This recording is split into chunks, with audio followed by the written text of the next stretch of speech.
Hi everybody, my name is Sakshma Srivastav and I hope that all of you are happy and healthy. Today on the show I have one of the most graceful, elegant and beautiful actresses from the world of Indian cinema, Sonali Bendre. Hello. Thank you. Thank you, Sakshma. That was very kind of you. It's actually very nice to sit and talk to you, for real. Thank you. So, we are here to talk about The Broken News Season 2. Yeah. First season was such a hit. Everyone was appreciating it. Performances, the story, and we're back. So congratulations on the Thank second you. Thank season. you. The world of media is something that you're an actor and you need, it's a very different industry, media. During the prep for your character for this show, did you come across something about the workings of the industry, of the media industry that shocked you or surprised? Something about the media industry that shocked me. I wouldn't say shocked me, but what I would say was that I think I've understood the other side better. You know, things that get written about and nobody bothers to check if it is true and, you know, all those sort of things. So there was, without me even realizing, it's not like, oh, I hate them. It's not that, but it's just that it's, you know, different. I think for me, media has now been humanized and I kind of understand what goes on behind the scenes, what are the compulsions, what are the choices, what are the challenges, and how does that business work, and, you know, so there's much more empathy, I would say. So is there any advice or something that you would like to say to the audience, which is very innocent? It's not their fault that they see something and they immediately believe it and then they forward it to people and news becomes like huge up. But that's not innocent. That's the responsibility of the audience. Okay. As to what are you forwarding? Are you sure about it? Is it the right thing? Yeah. And especially in today's day and age, where everybody is a journalist. And everybody is, because you have access to putting up your opinion or a camera on your phone. So then it becomes all of our duty to, fact check. What you said is very true. Everybody has a camera and people just, these days, just to get views and likes for that short dopamine hit, they would, at the expense of a celebrity or anybody, they would say something which is not true, and we should stop doing that. Yeah, I agree with you. It's not just with the celebrity. I mean, actually, if you go to look at it, cyberbullying is a huge issue. And you find people ending their lives because of that bullying, and, it's a very sad situation. When I was watching your interviews, you said you were very, very nervous on the first day of the shoot of the first season. I mean, you've done so much work. And what were you most nervous about? It was a very different time when I was working in, and things had changed so much. I had done non-fiction after that, but fiction I'd not done for a while. I was coming back after a very, very serious illness. I had healed and my body was not what it used to be. My memory is still not what it used to be. And in the sense of in trying to heal because of the treatment that I've gone through, everybody who goes through it kind of goes through it. It's just that your body has aged suddenly by more than a decade. And so you're grappling with all of those issues. So I was not sure how I'll be able to handle the physical aspect of the work, the memorizing of the lines. And then there was the other side, in which was that the way the equipment has changed. We were, it's soundless.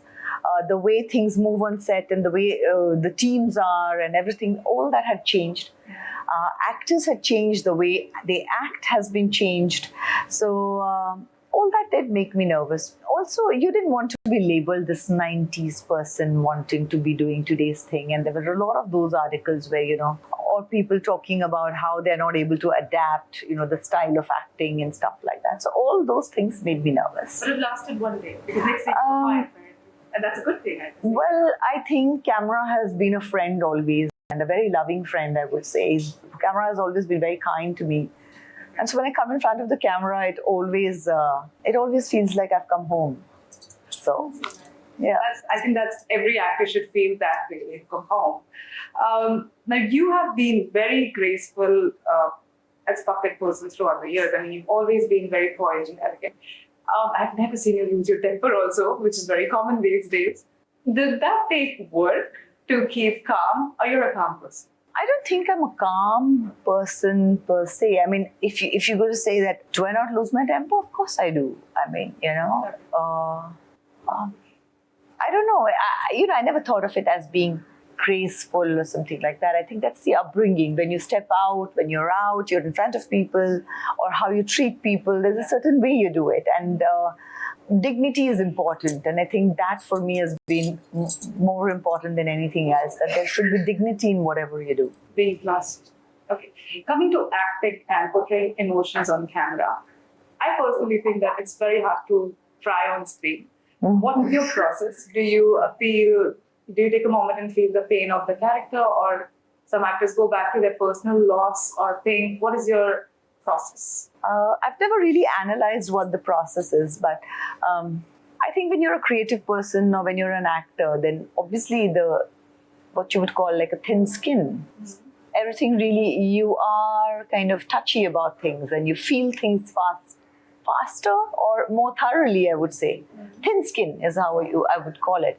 So I think if you are a sensitive person, then if you tell me something and that is sad, and it would bring tears to my eyes. So it doesn't mean that I need to kind of go back into my life and bring it out. It's just hearing what it is. And if you just can feel for whatever it is that is going on at that point, you feel the emotion, and then it goes to this logical conclusion. That's so nice. You have pure heart. You feel other person's pain. That's beautiful. Yeah, sometimes you should not feel too much of it also, because then you're crying and there's no movie. It's a joke in my friend circle and my family. Okay. That the moment there is like a tone change and everything, and they all say that, is she weeping or not still? And it's like, there's no movie that I don't cry in. Or there's not like a tear that comes out. When something very nice happens, also tears can come out. Yeah. That makes you so nice and sweet. That's what I'm thinking. When you go back home after a difficult scene, it can be any, not just crying, like anger, any negative emotion. Does it take a toll on you and you take time to come out of it at home, or you switch on and off fast? No, it does sometimes take its time, and especially when you're shooting for same thing back to back for a while, then you kind of stay. It kind of stays because you're going back to it. So it kind of stays there somewhere down there. It stays with you for a while. And sometimes it takes a very, very conscious effort to say that, okay, but now I'm going back home and I need to put this on a shelf right now. And whatever that emotion is, it's like saying goodbye for now. I'm going to come and look at you tomorrow. And then you go on with it. It's not easy to be an actor. I always feel like what you said, it takes control on you. Then you have to consciously put in the effort to get detached. So, well, every profession has its pros and cons, and true. There's some things that you get from it, and there's some things that you pay for it. Nothing is ever. I would just say one thing, that is that everybody thinks it's glamour, and it's so easy. The everybody thinks that the being an actor or whatever it's only glamour. It's all about the looks and the clothes and the adulation and all of that. But that's a byproduct of some very, very, very hard work. Yeah. And unless that goes in, this byproduct is not possible. And looking good is so difficult. I mean, turn out in front of the camera catches every flaw. Yeah. You can't cheat on the camera. That's one relationship you can't cheat on. Yeah. So I agree. It's not easy to look good. Moving on to a segment, it's a rapid fire, but not one word. Okay. Your favorite co-star till date. Favorite co-star till date? Not a nice question to ask. Okay, director, actor, we can widen the horizon. That favorite person on set till today has been Goldie Behel. We met on set and then I married him eventually. Yes. So yeah. Okay. Do you have a bad audition experience? No, not really. The only auditions that I've given were for the ad films, and I usually always got them. Which film offer was your happiest? Which film offer was my happiest? When I was offered the film called Anahat, which is a Marathi film directed by Amol Palekar, I was really happy to get that film and that role. Okay. Have you ever used your celebrity card to get out of trouble? I think you would do that too, and I can see you do that, and which is that people with lovely smiles always use those smiles to get out of trouble. Do you have a technique to calm yourself down when you're really nervous about something? Yeah, I mean, it took me... Again, life teaches you a lot. But I think, on a serious note, I think the one thing that always calms me down, and the thing that is very, very crucial, is breath. Deep breaths. Breath. Yeah, I would say breath, because I can't say sometimes it doesn't have to be deep breath. Okay. But just understanding your breath and working on your breath can change the situation. So what is it? You watch your breath, you be conscious about Yeah, because be I mindful love of that. So I'm asking. For me, it works when I'm mindful of my breath. Okay, next. If you could give a message to your 18-year-old self, what would Yeah. it be? Oh, 18-year-old me was really like the world was my oyster and the universe was nearly at my feet. I was getting awards for like the best debut. And yeah, it was euphoric. What would I tell my 18-year-old? Well, there's a lot of life coming ahead of you, my dear. Oh, yes. I'm sure you can say that I'm going to make you proud. I think that for sure is valid. Okay. One healthy habit that changed your life. I always had healthy habits. Yeah, I think that was one of the reasons why I could get through my illness the way I went through, because I've always had a healthy life. You're a warrior, for sure. I mean, that's words people use, but I think most people, when faced with challenges in life, and everyone has faced some sort of challenge or the other, and when they go through it, is a warrior. Okay. When I go to a Tata hospital, I meet the women and look at the backgrounds they're coming from and what they're struggling from. And that time you realize that what a true warrior is, and that what you've been through is nothing. That you had the support, you had the resources. So I genuinely mean it. I'm not saying it as something because, oh, it sounds good or I'm deflecting it. I genuinely mean it. I love how honest you are. I have to say it before moving on to the next question. I love your answers right now. I really do. Okay. Your all-time favorite Bollywood film? All-time favorite Bollywood film. Which one would it be? Give me one of yours. One of my favorites would be Sarfarosh, yes. Yes. I think Sarfarosh, when it came in, was not like your typical Bollywood films that were being made at that time.